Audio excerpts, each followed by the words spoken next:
Hay un momento exacto, medible, real, en el que tu realidad deja de ser un campo de posibilidades y se convierte en una sola cosa concreta.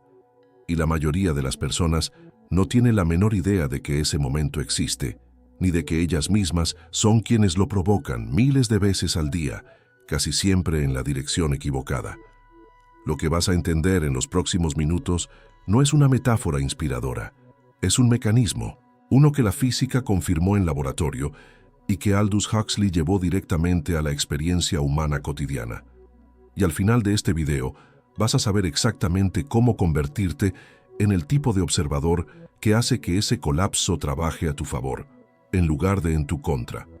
Hay una mujer cuya historia ilustra esto con una precisión que parece escrita a propósito.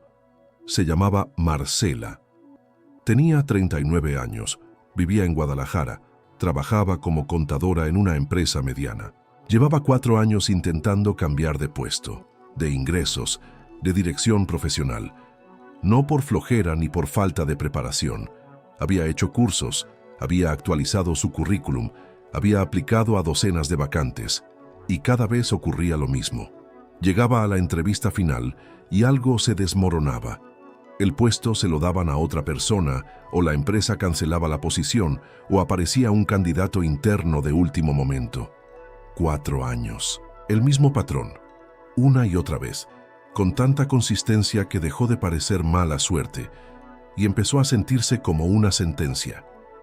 Lo que Marcela no sabía, y lo que la mayoría de las personas tampoco sabe, es que existe un experimento de física que explica exactamente por qué algunas realidades se repiten con esa precisión, sin importar cuánto esfuerzo consciente se aplique para cambiarlas. El experimento se llama de la doble rendija, y es, sin exagerar, uno de los hallazgos más perturbadores en la historia de la ciencia.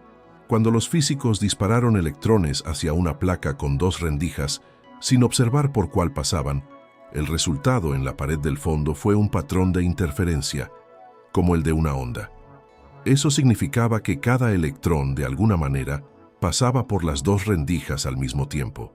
Existía como una nube de posibilidades simultáneas, pero en el momento exacto en que colocaron un instrumento para observar por cuál rendija pasaba el electrón, el patrón cambió por completo. El electrón dejó de comportarse como onda y empezó a comportarse como una partícula sólida, pasando por una sola rendija, como si supiera que estaba siendo observado y tuviera que elegir. A eso los físicos lo llamaron colapso de la función de onda. Y lo que significa en términos simples es esto: la materia no tiene una forma definitiva hasta que algo o alguien la observa. Antes de la observación, todo es posibilidad. Después de la observación, una sola versión queda fija. Huxley, que pasó buena parte de su vida cruzando lo que la ciencia descubría con lo que las tradiciones contemplativas habían enseñado durante siglos, vio en este experimento algo que iba mucho más allá de la física de partículas. Vio una descripción exacta de cómo funciona la experiencia humana. Tu atención, decía, no es un acto neutral de registrar lo que existe, es un acto de selección. Cada vez que observas algo, con la calidad de atención que sea, estás colapsando un campo de posibilidades hacia una sola versión. El problema de Marcela no era falta de preparación ni mala suerte acumulada. Era que, sin saberlo, llevaba 4 años observando su situación profesional desde el mismo lugar exacto. El lugar de quien ya espera que algo se rompa en el último momento. Cada entrevista, antes de empezar, una parte de ella ya estaba escaneando señales de que algo iba a fallar. Y esa observación, sostenida con esa intensidad emocional durante años, no era un detalle menor. Era exactamente el tipo de observación que, según el mismo principio que colapsa la realidad de un electrón, colapsa la realidad de una vida entera hacia la versión que más se teme. Esto no es una idea bonita para sentirse mejor, es un mecanismo con consecuencias prácticas medibles. Y entender esto correctamente, no de forma superficial, sino con la precisión suficiente para aplicarlo, es exactamente lo que separa a las personas que repiten el mismo resultado año tras año de las que finalmente logran que el campo de posibilidades colapse hacia algo diferente. Antes de continuar, quiero que pienses en algo concreto, una situación de tu vida que se repite con una consistencia que ya no puedes explicar solo con mala suerte. ¿La estás observando desde la certeza de que va a salir bien o desde el miedo de que va a salir mal otra vez? Escríbelo en los comentarios. Una sola frase honesta. Nombrar la observación que estás sosteniendo es el primer paso para poder cambiarla. Lo que viene a continuación es exactamente lo que Marcela tuvo que entender, no de forma intelectual, sino de forma práctica, para que su realidad profesional finalmente colapsara en una dirección distinta. Para entender por qué la observación de Marcela estaba produciendo exactamente lo que ella más temía, hay que entender lo que los físicos llamaron la interpretación de Copenhague, formulada en los años 1920 por Niels Bohr y Werner Heisenberg. Antes de esa interpretación, la ciencia asumía que el universo existía de forma fija, independiente de si alguien lo observaba o no. Como un reloj suizo que sigue funcionando exactamente igual, lo estés viendo o no. Bohr rompió con esa idea de manera radical. Propuso que una partícula no tiene propiedades fijas hasta que algo la mide. No tiene posición definida, no tiene velocidad definida. Es, literalmente, un campo de posibilidades hasta que la observación la obliga a hacer una sola cosa. Eso significa que no existe una separación real entre el observador y lo observado. Están entrelazados, y el acto de observar no es pasivo, es un acto de participación activa en lo que la realidad termina siendo. Huxley, que estudió con la misma rigurosidad la física moderna y las tradiciones contemplativas de Oriente y Occidente, encontró algo que lo dejó profundamente convencido. Las mismas conclusiones que Bohr alcanzó en el laboratorio, los místicos las habían descrito siglos antes, con otro vocabulario, que el observador y lo observado no son dos cosas separadas, que la realidad responde, de manera literal, a la calidad de la conciencia que se posa sobre ella. Esto tiene una implicación incómoda y liberadora al mismo tiempo. Incómoda, porque significa que no eres un espectador pasivo de tu vida, viendo cómo las circunstancias simplemente te ocurren. Liberadora, porque significa que tienes una participación activa, real, medible, en lo que esas circunstancias terminan siendo. Ahora, hay un segundo descubrimiento de la física cuántica que completa esta imagen y que es tan importante como el primero, el principio de incertidumbre de Heisenberg, formulado en 1927. Heisenberg probó que es imposible medir con total precisión al mismo tiempo dos propiedades de una partícula, como su posición exacta y su velocidad exacta. Cuanto más te enfocas en una, más se vuelve incierta la otra. En física, esto se trata de una limitación técnica del universo subatómico, pero traducido a la experiencia humana, revela algo crucial sobre por qué tantas personas como Marcela quedan atrapadas observando exactamente lo que no quieren. Observar es, por definición, un acto de exclusión. No puedes observarlo todo con la misma intensidad al mismo tiempo. Cuando colocas tu atención sobre el miedo a que algo falle, estás, por la misma estructura de la atención, haciendo invisibles las señales de que algo podría salir bien. No es que esas señales no existan, es que tu observación está tan enfocada en una dirección que la otra dirección entra en un estado de incertidumbre total, casi como si no estuviera ahí. Marcela, durante 4 años, dedicó la mayor parte de su energía mental a observar las señales de que algo iba a fallar en el proceso. Cada gesto ambiguo de un entrevistador, cada retraso en una respuesta, cada silencio incómodo, se convertía en evidencia que reforzaba la observación de que, otra vez, algo iba a romperse. Y mientras esa observación dominaba todo su campo de atención, las señales de apertura real, las oportunidades genuinas que sí estaban presentes, quedaban fuera de foco, en ese estado de incertidumbre del que Heisenberg habló, no porque no existieran, sino porque ella no las estaba midiendo.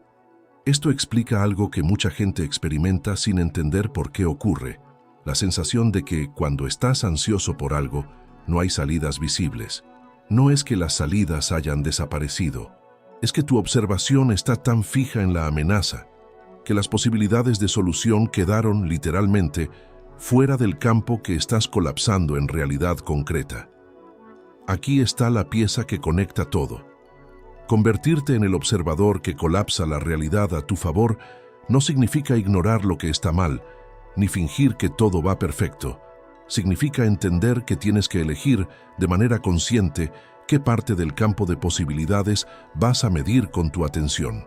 Porque vas a medir algo. Esa parte no es opcional. Lo único opcional es la dirección. Huxley lo resumía con una frase que él consideraba el resumen práctico de todo este principio. No existe la observación neutral. O estás observando y fortaleciendo lo que temes, o estás observando y fortaleciendo lo que deseas.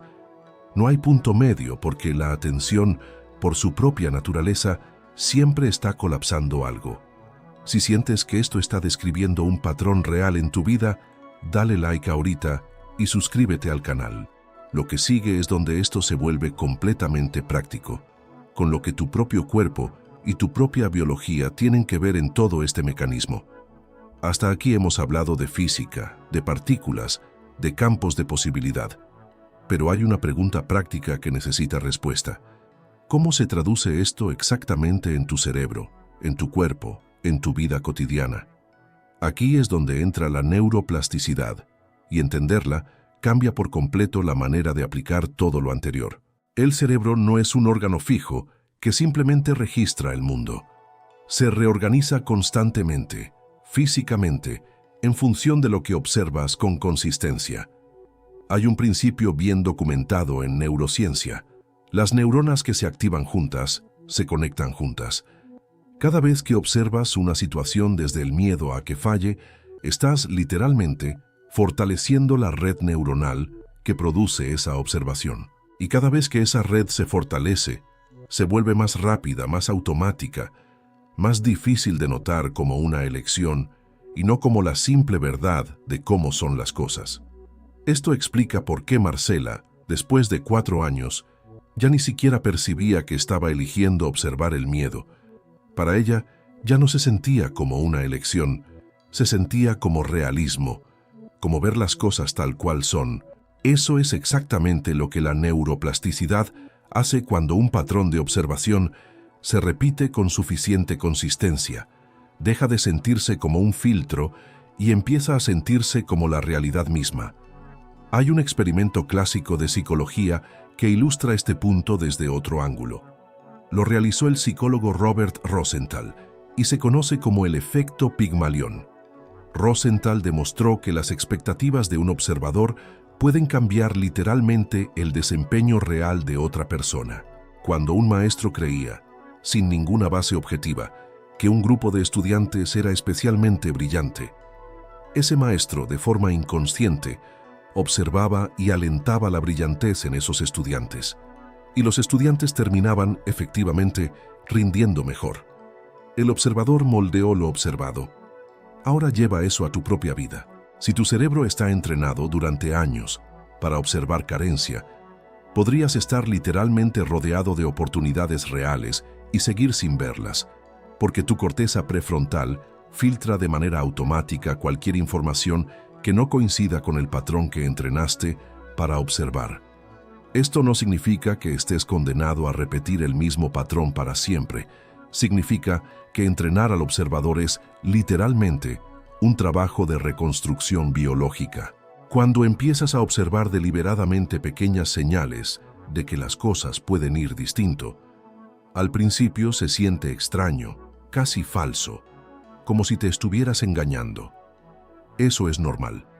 Es exactamente la sensación de estar debilitando una autopista neuronal vieja mientras construyes una nueva.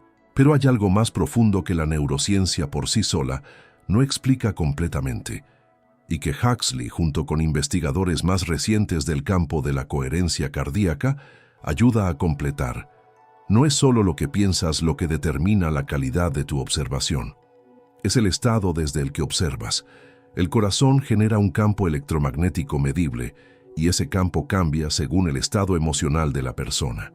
En estados de miedo, ansiedad o frustración, el patrón de ese campo se vuelve irregular, caótico. En estados de calma, gratitud o compasión genuina, el patrón se vuelve coherente, ordenado. Esto no es una metáfora espiritual, es fisiología medible.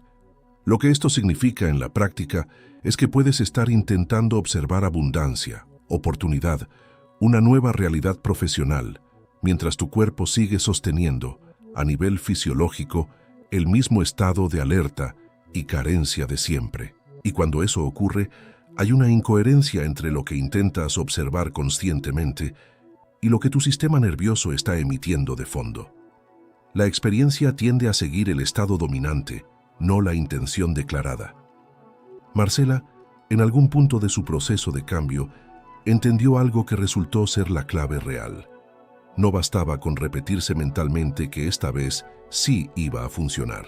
Mientras su cuerpo entraba a cada entrevista, con la misma tensión de fondo de siempre, la misma respiración corta, el mismo estado de alerta que aprendió en los fracasos anteriores, la señal que estaba emitiendo seguía siendo la de alguien que espera que algo se rompa, y esa señal, no la afirmación consciente, era la que su entorno seguía leyendo y respondiendo. El cambio real no comenzó cuando ella pensó diferente. Comenzó cuando aprendió a notar ese estado de tensión antes de que tomara control completo, y a crear, aunque fuera por unos segundos, un espacio diferente desde el cual entrar a la situación, no forzando un optimismo que no sentía, sino interrumpiendo, de manera consciente, el piloto automático que llevaba 4 años repitiendo el mismo patrón. Escríbelo en los comentarios. ¿Qué estado físico reconoces en tu cuerpo justo antes de que las cosas empiecen a salir como siempre han salido? Esa tensión, esa tirantez, ese patrón de respiración es información valiosa. Es la señal de fondo que has estado emitiendo, quizás durante años, sin saber que tenías el poder de cambiarla. Si quieres el protocolo completo para entrenar esto en tu vida real, el cuaderno del observador está en el primer comentario fijado. 5 técnicas, 15 minutos diarios, diseñadas exactamente para los momentos ordinarios donde este mecanismo opera. Ahora que entiendes el mecanismo completo, la física que lo respalda y la biología que lo sostiene, queda la pregunta más importante. ¿Cómo te conviertes de manera concreta en el observador que colapsa la realidad a tu favor? Huxley, en su estudio de las tradiciones contemplativas, identificó 3 movimientos específicos que, aplicados con consistencia, cambian de manera real la forma en que observas y, por lo tanto, lo que tu observación termina colapsando.